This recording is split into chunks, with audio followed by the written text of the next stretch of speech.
This week, who's done in the field and what's left in the field? Coffee talk over a good strong cup. The connection between people and community from long ago. And Farmall land closes and goes to auction. This is the Rural Reflections Podcast.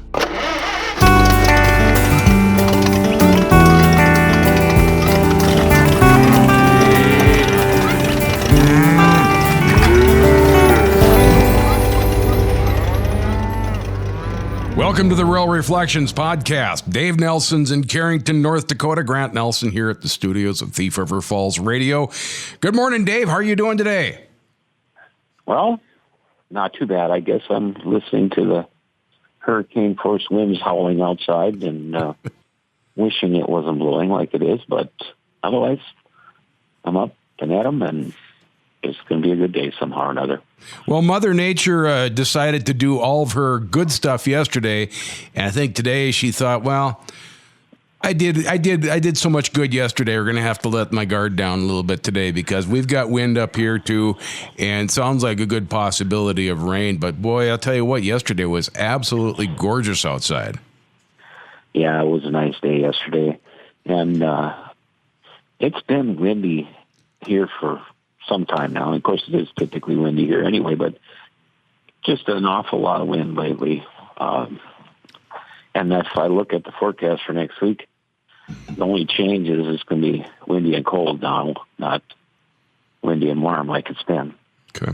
Now, coming up in the second half of Rural Reflections, we're going to talk about Farmall land, but we got a little coffee talk yet to make here. You know, the kind of thing that farmers do at a cafe when they're talking about what's going on. I'll tell you what, Dave, harvesting around here is darn near done. How about over in Carrington area? Yeah, it's pretty much, I guess I'd say it's done. Even corn, there wasn't very much corn here, you know, from as usual anyway. And, yeah, it's pretty much done. I mean, the lineup of trucks at the elevator isn't there every day now. And I would say, I know there's little spots that left, you know, little corn here, little corn there, but by and large, harvest is pretty much over here. How about silage corn? Oh, that should have been done long ago here. I mean, they started chopping early. We had not that hard a frost, easily a month ago now. And so then whoever wasn't chopping got busy and chopped a lot. And it dried up here really fast when we had that frost. And it wasn't hard frost, but I think just because of the lack of moisture, everything just turned white, or, you know, dried up anyway. Mm-hmm. Soybeans, everything just went quick. And the corn, they're harvesting dry corn here, 14 moisture. Ooh.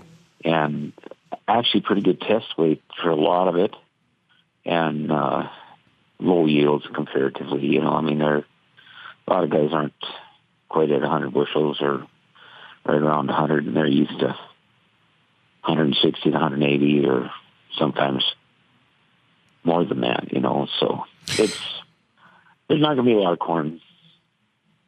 Okay, up around this area now, on the USDA put out their crop report for the week ending October 4th last Monday. So I did a quick call around, just a show of hands survey.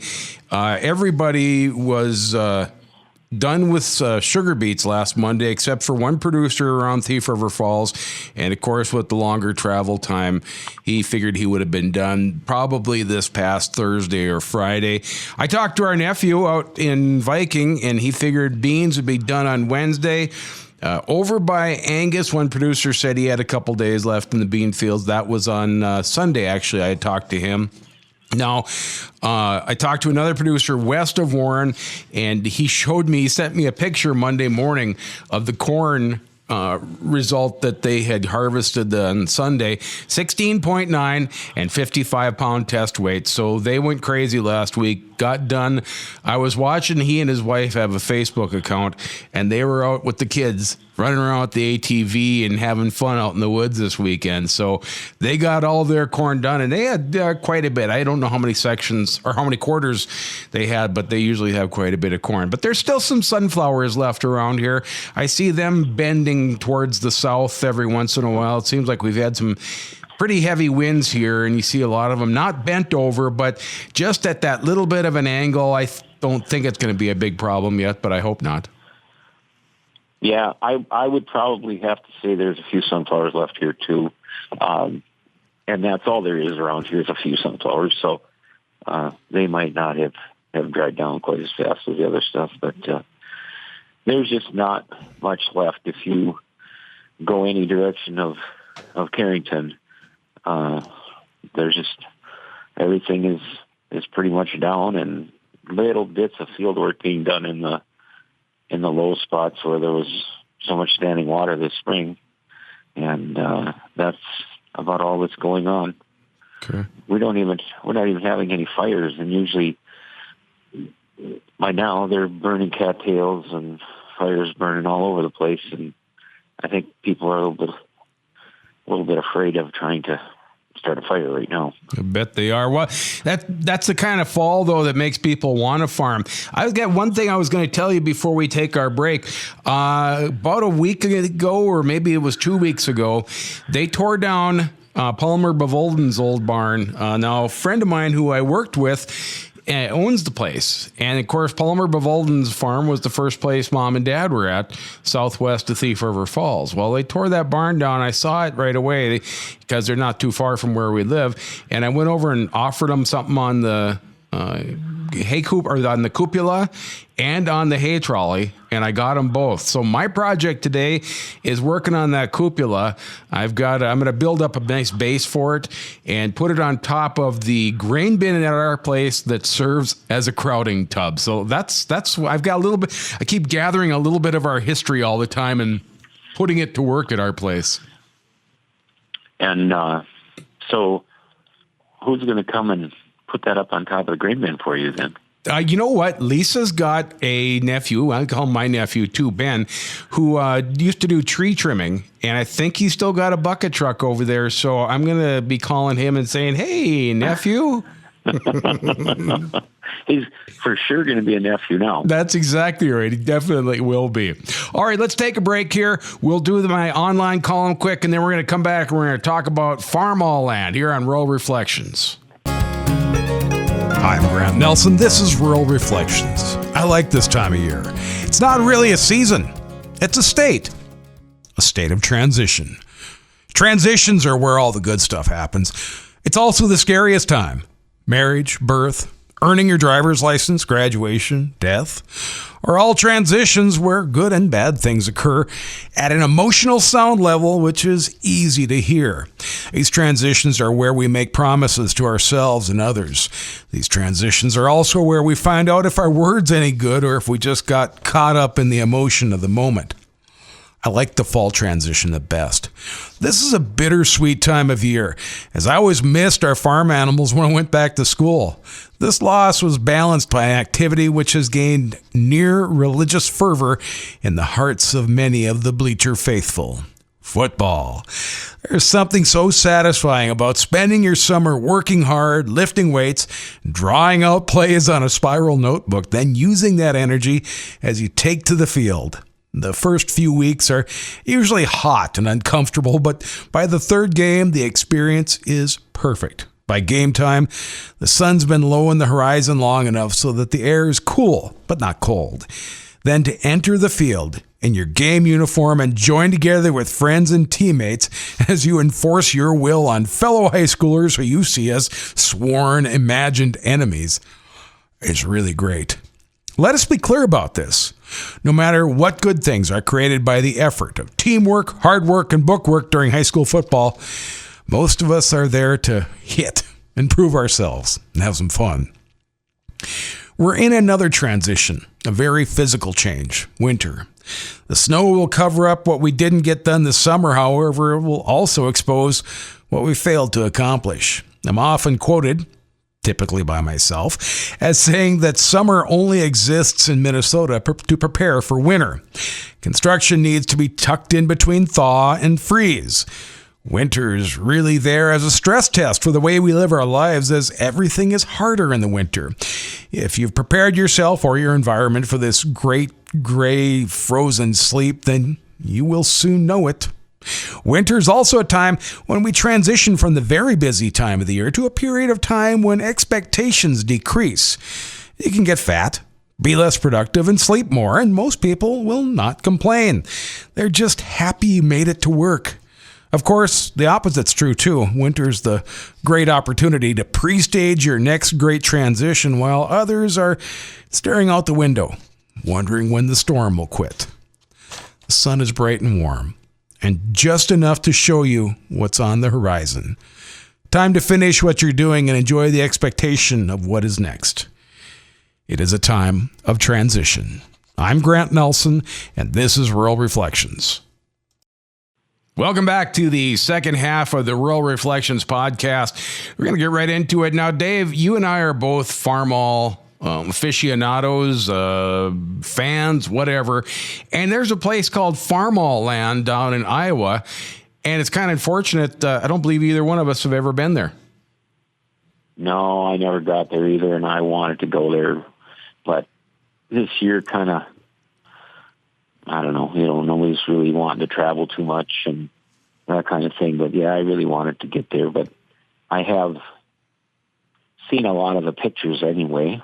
And actually, one of the people that works with me went, and they took a lot of pictures and stuff too. But it's a beautiful lineup of International Harvester things. International Harvester was into everything. They were, the International Harvester refrigerator was just the only thing you had on the farm, at that time. And they were into, like I said, everything. And this guy has a little bit of everything there. Well, yeah, and some of the tools, they even had as I recall, an International Harvester hammer, didn't they? Oh, I'm sure. I have a 3/4 inch socket set, International socket set. And that has the nicest ratchet on it. The ratchet is probably an additional 8 to 10 inches longer than most ratchets. And it was a super set of tools. They were made by Wright. And so, yeah, there's International Harvester, all kinds of things. They were into, solar is a turbine manufacturing thing. Their turbochargers were made by them for their tractors, and they're into air conditioning and everything. I mean, it was just everything. Vehicles. They had a great line of pickups, and their trucks, are still, some of their heritage is still alive in the International trucks. Yeah. Today, and it's a shame to see it gone, but it's good to know that somebody is collecting this. But I hate to see this collection broke up. It's so much stuff in one place, for a person to see. And now it'll be in all kinds of different places because they're auctioning it off.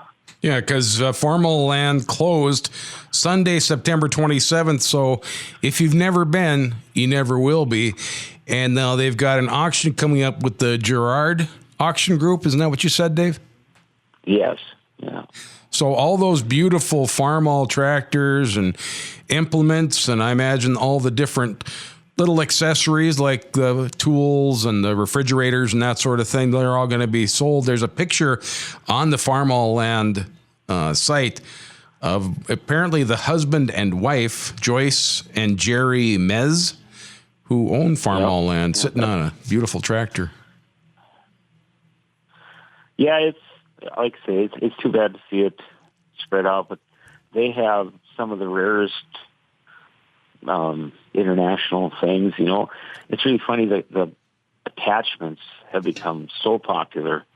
And when I first started working, we were getting rid of all the cultivator attachments. They were cutting them up and going for scrap iron, and people were buying 3-point mounted row crop cultivators, at the time, and that was just the way it was at that time then. And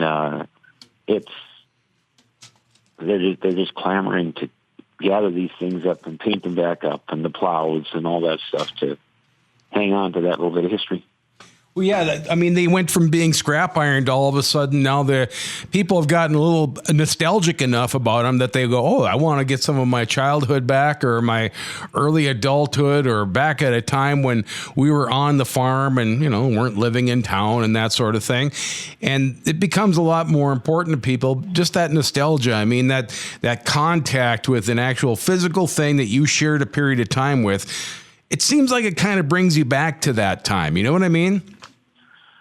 Yeah, well, and I think we probably all realize now maybe what we didn't then, how really simple and good life was, at those times. And, of course, I talk to old farmers, and most of them, nobody wants to work behind a horse ever again, and a lot of people don't want to have an open cab tractor, and a lot of people wouldn't think of having a tractor that doesn't steer for you anymore. But it still was good times. There was lots of community, more community then, and lots more family, at those times, and they were good times. We focused more on relationships back then, and that was relationships within our own family, relationships within our community, friends, church, school, relationships with the animals that we had on the farm even. I mean, all those relationships were better. We were better at it then. We were better at communicating at that time also, because that was a big part of what you did. I mean, if you were going to have any kind of socializing, it was run over to the neighbors and talk to them for a while. I mean, there wasn't that much on TV. Now TV does it all for us. We don't have to be as good at it. And it was a better time. I think it was a more connected time. I've noticed myself that I feel best when I feel connected one way or the other to certain ideas or people, and sometimes things. And I think that's what we're missing now. Yeah, we're definitely missing that sense of community and connectedness with others, and then besides that, then we have this political disarray that's going on with, Yep. division for everybody. So yeah, it was a much nicer, much better time. Yeah. And just seeing those tractors and the implements and that sort of thing, it just brings you back to that period of time. I mean, there's always good and bad and everything. People worked a lot harder back then, but I don't know.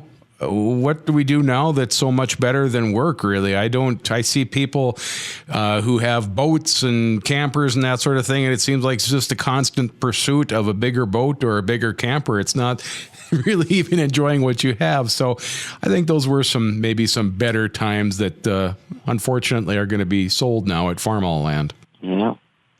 Well, Dave, you got anything else for us this week?